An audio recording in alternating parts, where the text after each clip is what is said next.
এত ভালো লাগছে এই অট্টলেখার মেয়েদের খেলা এখানে সাধারণত হয় নাই। কোথায় আলিফা আলিফা আলিফা হাই হাই আবার গোল। এটা তো অবশ্য কিছুটা আঘাতপ্রাপ্ত।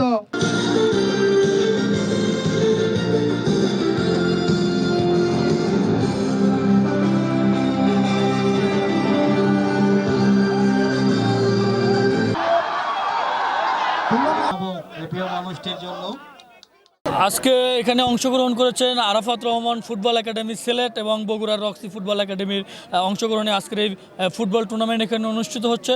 আমরা এর মাধ্যমে চেষ্টা করছি যে আমাদের নারীরাই শুধু পিছিয়ে থাকবে না, শুধু পুরুষেরা এগিয়ে যাবে না। আমাদের মাননীয় প্রধানমন্ত্রী জনাব তারেক রহমানের যে সাম্য, মানবিক এবং সমতার ভিত্তিতে যে একটি সুন্দর বাংলাদেশ আগামী দিনে বিনির্মাণ করতে যাচ্ছেন, সেই ধারাবাহিকতায় আমরা চাচ্ছি সমাজের নারী পুরুষ সকল শ্রেণী পেশার মানুষের সম অংশগ্রহণের মধ্য দিয়ে আমাদের সমাজ, আমাদের রাষ্ট্রকে সুন্দরভাবে আগামী দিনে নিয়ে যাওয়ার চেষ্টা করছি ইনশাআল্লাহ।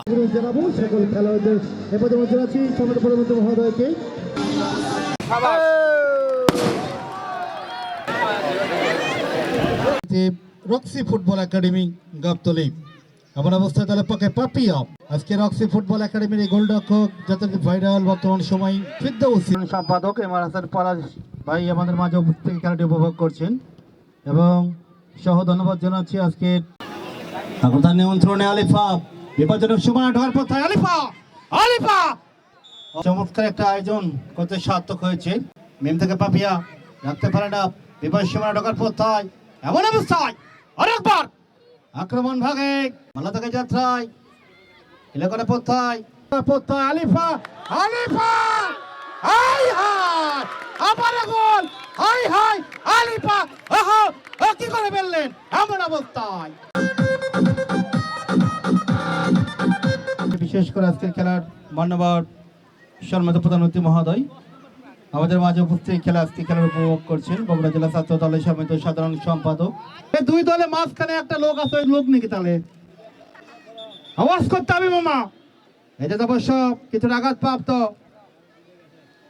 আক্রমণ আক্রমণ রক্সি ফুটবল একাডেমি রাখতে পারে না বিপদ সীমানা ঢোকার পথে এই যে ত্রাই আরাফাত রহমান ওর বিপক্ষে জোর পালা একটা শট করেছিল অবশ্য সুযোগে সুযোগ বলতে বলতে আবার গোল হয়ে গেল।